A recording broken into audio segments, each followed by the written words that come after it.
Okay, we are live again.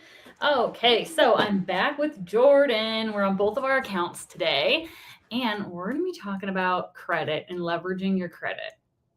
Yes. I Yes. love this conversation. I feel like a lot of people don't understand credit. Mm-hmm. I Yeah. guess starting out, like one of the things, um, I'll hear people be like, "Oh yeah, I have an 800 credit score." And I'm like, "That's great, you know." Um, but they're like, "Yeah, I don't want to invest in this though because, it'll drop my credit score." And it's just like, but that's what your credit score is for. It's not just to run around so that you can tell people you have an 800 credit score, you know? Well, exactly. And I mean, I'm going to be honest. Before joining this business, I didn't even know what my credit score was. I had never been on Credit Karma. I had no idea because like I got married at was I 21, 20 years old, something like that. Like I was young. And I had no idea. Yeah. Not a clue, because once I was married, everything was just co-signing. Yeah, I went to the bank and I just co-signed stuff with my husband for everything, and, like, I didn't really need to know because like, his credit score was good enough that it Right. didn't matter. But, yeah, once I, like, learned how easy it was, like, literally just go on Credit Karma. It doesn't cost you anything to look at it, No. okay? See what your number is, right? Well, and that was what I remember always being told that too, is that like if you check your credit score, it's going to hurt your credit score.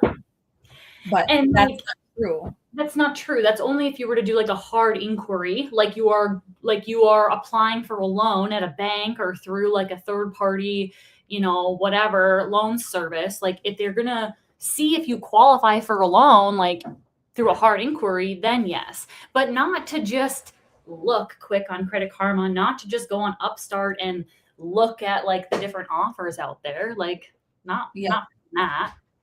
Well, and that's like too, like, you can get pre-qualified. Like you can see if you pre-qualify for something, and that also is not gonna be a hard inquiry. It's only, and so like this is what, so you own, I want to say, no, maybe I'm not even gonna say that. All Because right. okay, so like when you go to buy a car, Mm-hmm. if you go to buy a car and you go to the car dealership and they try to find you like the best like interest rate loan, that you can qualify for, usually you're going to get a couple hard hits depending on how many banks that they look at. And I remember the first time we ever did it and I was like, "Oh my God," because I want to say that it was like 7. Like, Places? yes. And so I was like, "Oh my God," but they fall off really quick. And like that, it matters with your credit score, but like to have a couple like hard inquiries, it's not gonna like drop your credit score a whole bunch. Mm-hmm. And if you look at your Credit Karma app, it fluctuates all the time. Yeah. Yeah, up and down a little bit here and there. And so like if you guys are if you're brand new to learning about debt, or like you just want to like learn about more like about credit and debt and all that kind of thing stuff and how you can leverage it, I highly cannot like suggest it enough. The book Rich Dad Poor Dad by Robert, is it Kiyosaki? I'm probably pronouncing that wrong. Yep. But it is such a good book. And if you're not a reader, listen to it on audiobook. Yeah. Like, it is so good, right? And, like, that book was one of the first ones that I read, like, almost probably a year ago, and it really changed my mindset as far as, like, thinking about it and, like, how to leverage it and things. And so we're kinda gonna break down credit into a couple different, sections here. So, like, this first part here, let's talk about, like, what is considered good debt and, like, what is considered bad debt. So, like, good debt puts money into your pocket every single month, right? Like that is good debt. That is an asset, right? It's what we want. Bad debt, or what's the other word for that? Not an Uh, asset, but a liability, yes, there right? you go. Liability is something that takes money out of your pocket every single month. right? So like everyone thinks that like their house, right, your mortgage, right, that is an asset, but it's really not. Because if you put it into that, puts money into your pocket every month, takes money out, like you're paying your mortgage every single month, you're paying your electric bill, you're paying for insurance, you're paying for a new water heater, you're paying to, upkeep it and all those things. Like it's taking money out of your pocket every single month. Now, if you have like a rental property that, yes, you pay for that, right? You pay for a loan for that, but the rental property is paying you, right, every month. So like it's giving you money, you're paying off, your loan on it, but then there's also extra money in your pocket. Like that is an asset, Yep. right? And like your car's liability, because you're paying for it every single month and you're putting gas in it and you're paying for your insurance and all that, you know. And like another example of like assets would be help me out here. Well, like Investing in business. what's that? Like give me some other examples of like assets. Like Well, good. like a franchise. Mm-hmm. I mean, yeah, like a business. Yeah.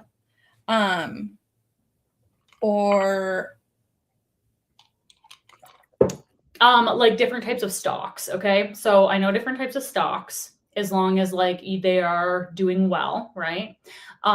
When she's talking about like investing in a business or a franchise, yeah, if you are putting money into something that is going to give you cash flow back, right? It's going to be paying you back every single month. You're going to be getting money from it, an asset. Yeah. Yeah. And I used to think too, and that like it doesn't mean that like because your house isn't an asset that it's a bad thing, right? Because like we need our house, and I would much rather pay a mortgage than to pay rent because I don't want to pay somebody else's mortgage because it's equity is what your house is. It's just not an asset. Right. So yeah. And Robert Kiyosaki, he was like the first. I read his book a few years ago before I even started this business. And absolutely loved him. And he has actually a few books. So like you start with, I think his very first one because it's pretty basic, whatever. But then like if you are really into like wanting to invest in different things like that, he has more like advanced books. And yeah, I just think it's a really easy read because like, some people don't find talking about finances or reading about finances like interesting. But I guess if you're kind of a nerd like we are, then, it's fun, but yeah, but I mean, he doesn't do it in a boring way. He does it through like storytelling, like talking about his childhood and like how he actually learned about it. And then like, okay, sure, you don't want to read his book, go follow him on Instagram. Go follow his Rich Dad Poor Dad Instagram page, and like they post little things all the time. All the time they post little blurbs, right? Okay, so that was good debt versus bad debt. Okay. Now, like to use your credit to like get assets, right? And so like when we're talking about that, we're talking about like using your credit score to get a loan, right? With a low APR, with a low monthly payment, right? So that you can invest it into real estate that you're going to rent out. So you can invest into a business that's going to bring you in money every single month. So you can invest it into something that's going to give you cash flow, right? Because then like your business or your whatever is making you money, you're using that money to pay the loan, plus you have extra money in your pocket. Like that is how you really should be leveraging your credit score, right? Not just using it to buy yourself a car or to buy yourself an ATV or whatever, right? Like, no, if you leverage it in the right way, you can make effing bank with it, And so like, other than, lowering it when you're buying, things, or like you said, when you are having those hard inquiries, right, on your credit score, like if you're missing payments on things, right? If you're missing credit card payments, if you're missing your loan payments, your bills, like that also lowers your credit score, you know? And so like if you have a good score, like you better use it for something, right? Instead of just letting it sit there, because there are people out there who have really bad credit scores that would really love to be able to leverage it if only they had known what to do with it and how to keep it in like good standards, you know? So don't waste a good number. Like she was saying earlier, like don't just go around and say like I have an 800 credit score and then not do anything with it. Right. You know? Like nobody cares, Mm-hmm. you know? Exactly. Exactly. Nobody really cares. Exactly. Well, and like I said, like it fluctuates. I mean, and it just depends. It depends on like your debt to income ratio. So obviously if you invest more, like if you take out more loans, to like leverage, then that's going to make your credit score go down a little bit. But then you start like making payments and it's going to come up. And then also like the length of your accounts. So having like old accounts, that makes your credit score look good. Like, because banks then see like, oh, they've been leveraging their credit for 10 plus years and they're good at it. Oh, we want, to give you money. Exactly. And so the thing is the banks created this system. And so you can either use it to your advantage or just be a victim then of, the system that they built. And, that's what rich people do. They find all the loopholes. And like, I've even done some research and like rich people, like elite rich people, they don't own their cars. They don't own their houses. Like basically they're strategically like trying to like look like they don't have ownership. Exactly. And that's like more advanced, but I mean, it's just kind of like, I don't know, take that as like a little bit of a tidbit of something and just, realize that if you learn this stuff, you can, like I said, use it to your advantage and, be rich. Yeah. And like, we're not CPAs. I'm just going to say that. So no, like, if you actually want like the true, like whatever deets, like talk to a CPA, like do your own research, whatever. But like what we have learned, like just in the last year and like how to leverage your credit in like a good way, like this is very basic information that we're giving you. Like do your, do your due diligence, like whatever. But like, she's very right. Okay. Like, if you can learn how to leverage your credit score to take out loans and put them into assets, right? So that like you're getting paid, more money than like what your monthly bill is for that loan. Like it's paying for that property, or the property's paying for itself and it's giving you extra money. Okay. And then you can use that extra money that it's making you to invest in something else that's going to make you even more money. And over and over and over again. Like that's what people do. That is what people with a lot of money do. And then like, you said something else too that I wanted to touch on and I forgot what it was. Brain fart. Okay. Brain fart. Well, anyways, it'll come back to me. But we started out this part of it by talking about like how paying your bills on time, right, is going to keep your credit in good standing, right? And so like when you take out a loan, boop, it does dip your credit score a little bit, right? But every time you make a payment on time, your credit score builds back up and it builds back up quickly. When I took out a loan, a 0 down option loan to start my online business, right? Yeah, my credit score took a bit of a little tiny bit of a dip, right? But every single payment that I made on that increased my credit score to the point where I was able to take out a car loan all on my own in September of 2025 for the very first time in my entire life, right? I didn't have to have my husband as a co-signer. I didn't have to have anything. Like I was able to do it because it built my credit score back up. Oh, now I Mhm. remember what I was saying. When you're talking about having loans open for X amount of years, right? So, like, the longer that you have a loan open and the more that you're making your payments on time, those banks, yeah, they see you as a credible person. They're like, hey, she makes her payments on time all the time. She's been making on time payments for 5 years, for 10 years. Like, we trust her. Yeah, we're going to give her a loan. Yeah, we'll give her a loan for $25,000 because we know she's going to pay it back. She's been doing this for 10 years and she's never missed a payment, right?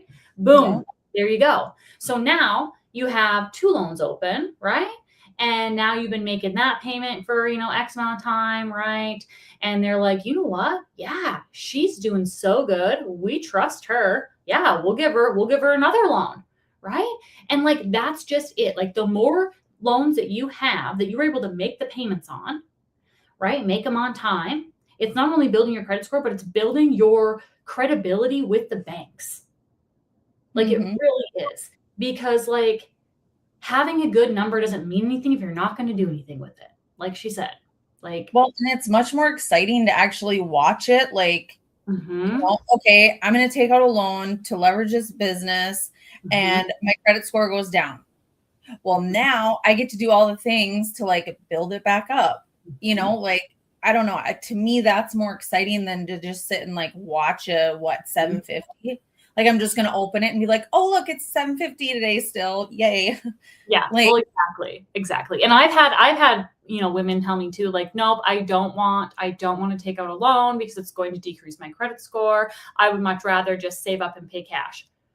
Sure, you can do that, but then you're not taking advantage of free money. You're not taking advantage of somebody else's money, right? Because sure, you could take $15,000 out of your account today and you could go buy that. You could go buy whatever, okay? Or you could use a zero down loan, use the bank's money, right? And if you're going to invest that bank's money into an asset, then the asset is going to pay back its own loan plus give you money in your pocket. And that is what our high ticket business does. Okay. That's why we say it pays for itself because it literally does. Okay. mhm, It does. It literally does. Okay. But like, then you still have that $15,000 in the bank, right? Because you didn't use any of that. You didn't use a single penny of it. So now you still have that money as your cushion, right? As your emergency fund, as your whatever, right? Like you still have that in the bank. Okay. well, Anyways. and you can too, like, okay, so like with credit cards, okay, because you can invest in this business with credit cards. Mhm, mhm, Well, the secret to that is finding credit cards like, okay, I just got a credit card that has 0% APR for 18 months. So mhm, no interest. mhm, So I can use it and I have 18 months then to pay it off with no interest built up. mhm. Another thing is like, so that's where you need to do your research on your credit card because like there's credit cards too that have a lot of benefits. Like Perks. cash back, flights, Mhm, hotels, whatever, depending on what you do. Um, but so then you use your credit card like a debit card mhm. instead of using your debit card. And Yep. then every 2 weeks or whenever you get paid, then you just pay off whatever you spent on that credit card. Yep. And now you just got all those perks. Like I have a Shields card Mhm, and I get like 25, 50, 75 dollar like gift cards in the mail from Shields for like so much money that I spend. mhm. And it's just like, okay, yeah, I have to spend money to like get those, but technically it's a perk because I could be spending that money and not getting any of Yeah. that. You know what I'm saying? Like, Yep. Yep. so I do. that's just too where like you have to like do your research and For kind sure. For sure. Because yeah, there's a lot of people that don't do research or haven't done research in the past and have gotten themselves into trouble with credit cards. Like you hear that all the time, like I'm $30,000 in credit card debt. Okay, well you didn't use it appropriately, right? Like of there is a way to use credit cards appropriately, and it's just like Jordan explained. You use it for your everyday purchases, right? Like there are cards that people have like her Shields one. I think you can only use that at Shields, right? But like there's other card. Oh, you can use it anywhere. I see. I don't have a Shields card, so I didn't know. But like you can use your credit card to buy your gas, right? I know people that have credit card just for gas and groceries, right? And then every 2 weeks they just pay it off, pay it off, pay it off, and you're building up all those perks, all those points, right? But you're not building up all that interest that you would if you were just putting it on there and not paying it, right? Yep. Like, yeah, because if you put it on there and you don't pay it, or you get a card that has high interest rate, that high APR, that's when you get in trouble. Okay. And like if you are able, okay, let's say you do have a lot of credit card debt right now, right? You want to get your percentage down, then what is it? Less than 30%, I think. So like, let's say your max on that card is, I'm going to just do small numbers for math purposes, but like, let's say your max is $1,000, right? You want to make sure that you're able to pay that down to below than 30% every single month in order to keep your interest rate from like eating at you, right? Like you want to keep it below that 30%. And then that also is going to help your credit score improve as well. Okay. Yep. And like, depending on where your credit score is sitting, right, you can close out a credit card, but closing out a credit card does take points away from your credit score. But if it's going to be beneficial for you in the long run, like if you keep it open, like you're not going to be able to not use it or like whatever, sure, close it out and then just work on building your credit score back up. But yeah, at least if you could keep below that 30% every month, that's really gonna help you improve your credit score for sure. Yeah, because just because they give you a credit card and says your credit limit is $1,000, that does not mean that you have to go spend $1,000. Exactly. You know, and I'm gonna admit that I was young when I got my first credit card, and I was like, oh my God, free money. I maxed out that credit card. I want to say it was like $500, but when I was like 20, 21 years old, like that was a lot of money at that time, you know? And I maxed it out, and then I was just like, okay, that's it. Yep. Well, I learned the hard way because, you know, I mean, I've had to build my credit to where it's at now. Yeah. And it's just because like in school, we weren't taught those things.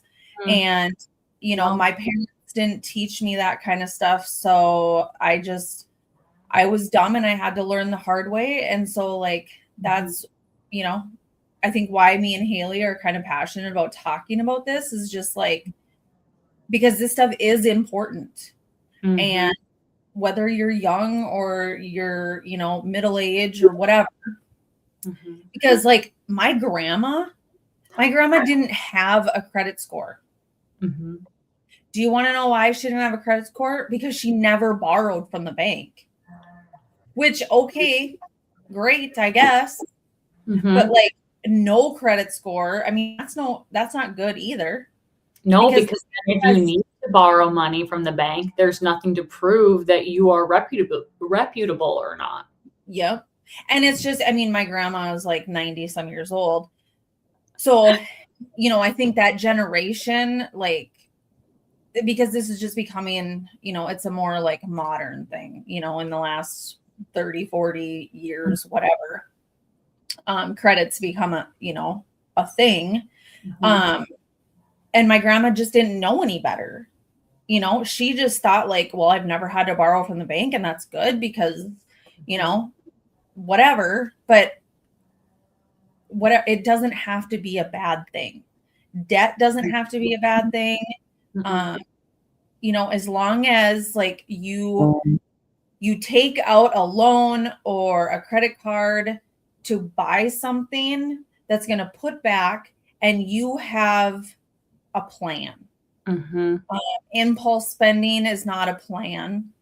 To take out a credit card to go buy a fancy purse is not, you know.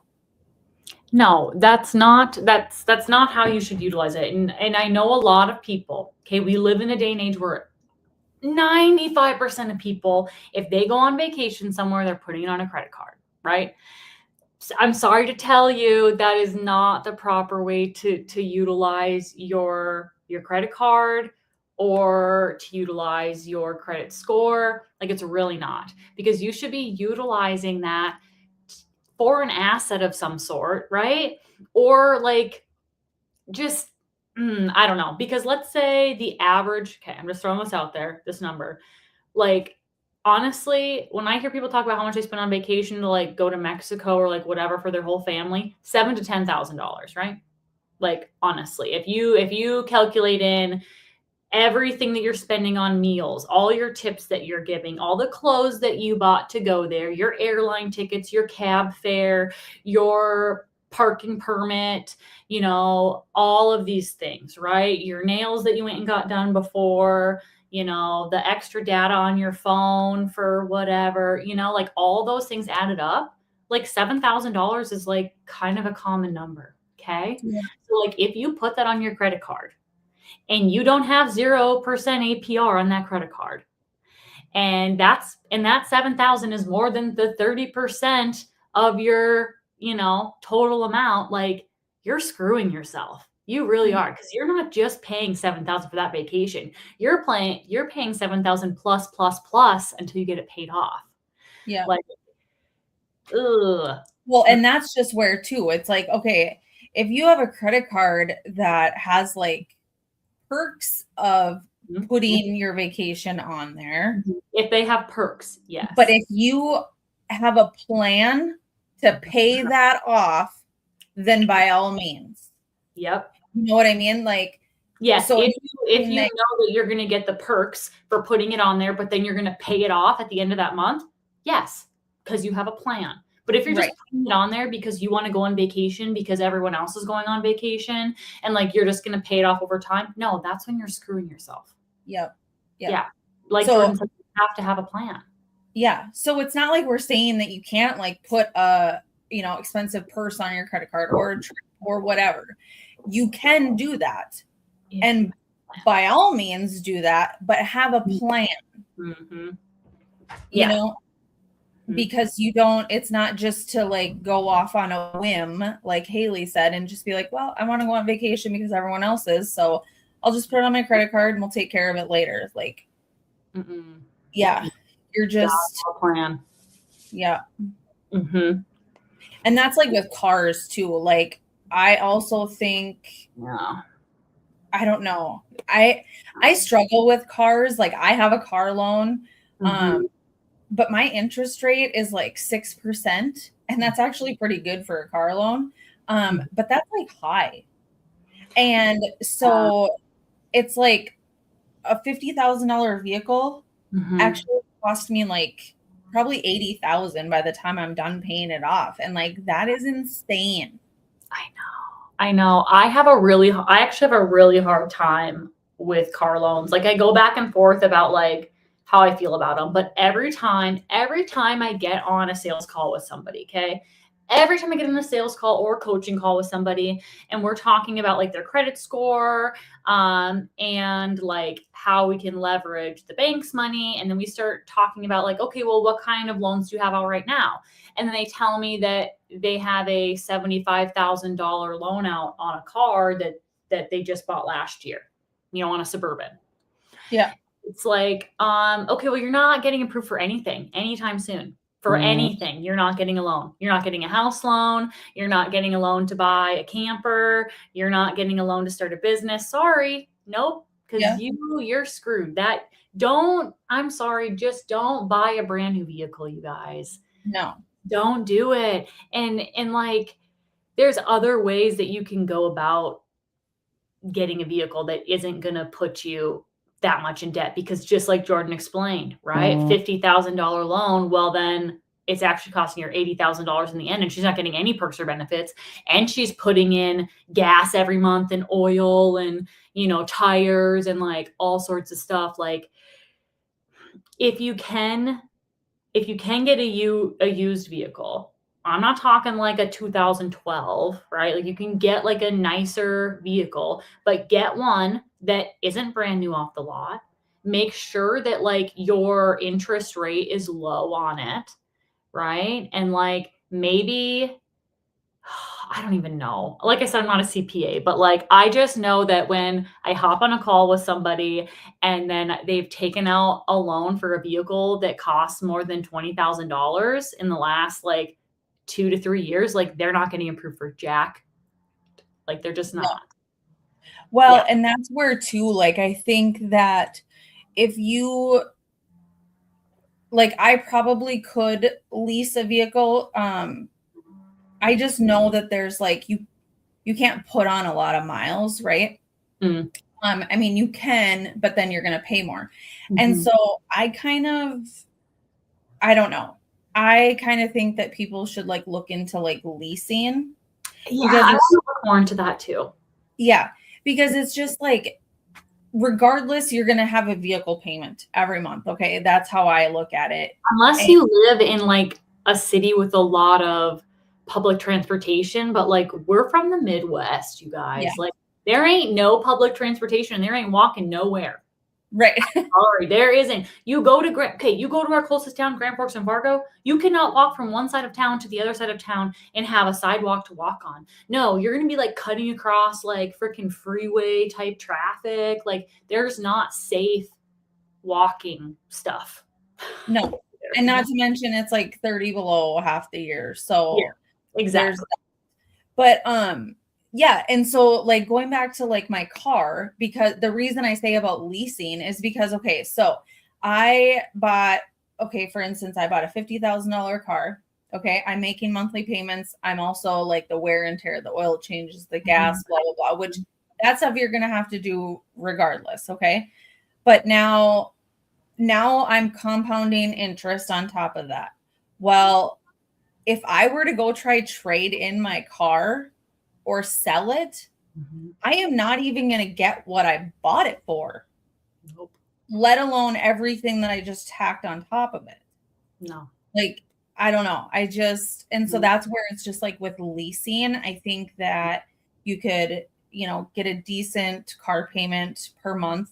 And usually, if any like big things happen when you lease a vehicle, like say the transmission goes out or something, I want to say that you are not responsible for that. You're responsible for like the wear and tear, but Mm. not like the, Major things. yeah. Yeah, that's definitely something that I would like to look into. And if somebody that's watching this is very well versed in leasing vehicles, hit me up because I want to learn about it so I can talk about it and learn more. Because I know Jordan mentioned this earlier too. Like the people that have a lot of money, right? Like a lot of money. Okay, they don't own their houses, they don't own their cars, they don't own anything, right? Because they lease it and they rent it and whatever. Okay, so like they might own a bunch of rental properties, right? Like they own a lot of assets that are paying them, and then they can use that money to rent that mansion on the beach, right? To rent that, top floor, whatever penthouse in New York. Like that is what they use their money for, right? Like they don't own it because then they're not responsible for all of the other upkeep with it. You Yeah. know? Like, their assets are paying for themselves, they're paying for all the upkeep that they have to do, all the management stuff with that, and then it's giving them money to live wherever they wanna live, right? Like, and not have to worry about, yeah, all the little things that come with owning a house, like And the hot that's water where, and all that. right. Well, and that's where it gets like really involved too. And like, again, how we say we're not CPAs, Mhm. like rich people also have like accountants and financial advisors and people that like help them Yeah. navigate these things. Mhm. But we're just, I mean, me and Haley are just kind of telling you that like these things are possible and that is what rich people do. Mhm. And, like, so again, if they own a bunch of assets, say they don't work, right? They Mhm. own a bunch of assets, Mhm. like apartment buildings, whatever, and their company name is, some LLC or Mhm. trust or whatever it may be, and that income comes into that business, Mhm. they aren't paying income taxes as an individual. because they're not making income. Income is generated from a 9 to 5 job. Mm-hmm. So because with like a business, you have like write-offs and all these different things. And so that again is where like wealthy people have learned the ins and outs of the system and just trying to like pay less interest, pay less income taxes, pay less taxes all in general, you know? Yeah. And Well, so, exactly. And like, so, a lot of people I know like do their own taxes, right? Like whatever, you buy the program, like you do like my grandma still does that, like whatever. Okay. I am telling you, as a 1 year business owner here, right? 1 year owning a business. Otherwise, I've always worked a 9 to 5, whatever. Okay. Pay the money and go to a CPA. I'm telling you, it is so worth it, right? Because especially if you go to a good one, like my guy, I think his name's Brian at H&R Block in Grand Forks, the one by L&M Meats. Like, I'm telling you, he freaking knows. We went in there and he's like, okay, where's your stuff? He's like, okay, you can write off this, you can write off that, you can write off blah, blah, blah, blah, blah, blah, blah, blah. Like, literally, they know. Okay. And they will be able to save you money. Like I threw a poll out on my like story, Instagram story, Facebook story, whatever, a while ago, and was like, what do you guys like do with your tax return? And the amount of people on there that were like, I always have to pay in and this, that, the other thing. And I looked through those people. Okay. I looked through them and a couple of them own businesses, like own restaurants or resorts or things like that. Okay. And like, then you don't have a good enough CPA. Like I will say, if you own a business and you are paying taxes, that's good because that means that you're making money, right? That's good because it means that you're making money. However, if you're that butthurt about the amount of taxes that you're paying, then you need a better CPA. yeah. Because I'm just telling you right now, off the things that he told me, I could give you a list of like 100 things you could write off for your business that you probably don't even know that you could. Mm-hmm. Like it's wild. Okay. And like that is why people invest their money into assets, an asset that they can have an LLC for. Cause like she's saying, right? If it's under an LLC, you pay, it's a different tax thing. It's a different percentage. It's a different whatever. And those CPAs will be able to help you through that and like help you make the most with your money or like whatever. Okay. Okay, we got on a little bit of a tangent. I have some notes on my phone here. Okay.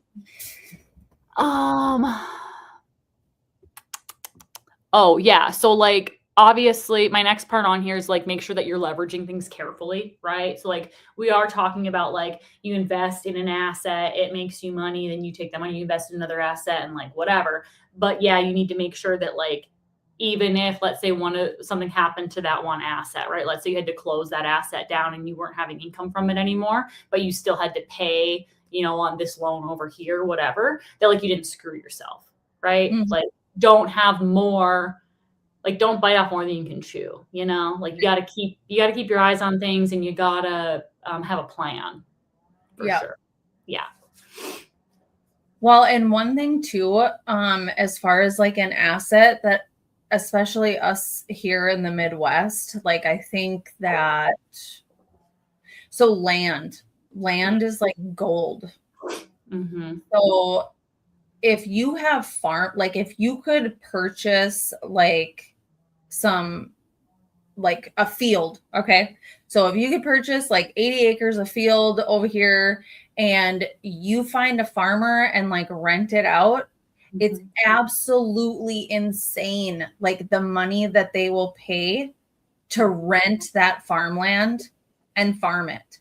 Yep. And that right there, like there's no upkeep for you. Like you don't have, you know what I mean? So like, yeah, okay, I can go invest in this rental property and that's great, but I also have to like upkeep these rental properties and I have to like do applications and there's a lot like more behind it. But if you can invest in like farmland, because like we have 80 acres that we live on and most of it is like a homestead, but we have 25 tillable acres around the edge Yeah. And you can rent it out. I want to say it's like $5,000 to $6,000 an acre. Whoa. Mm-hmm. Wow. And so like, and that's I want to say that's your yearly. Right. But I mean, So still, if it's something that you already own, you know, you yeah, already have it. Yeah, I mean, if you guys live in an area that is like something plausible that you could do, why yeah. not? Why not?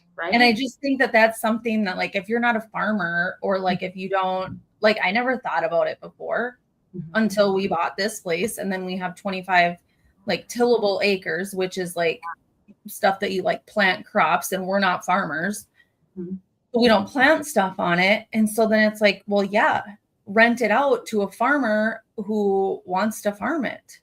Right. And Yeah. like I said, I never thought about it, but living up here in the Midwest, like Mhm. there are fields like on auction all the time. Mhm. Yeah. And that's what I'm going Yeah. to invest Yeah. in someday.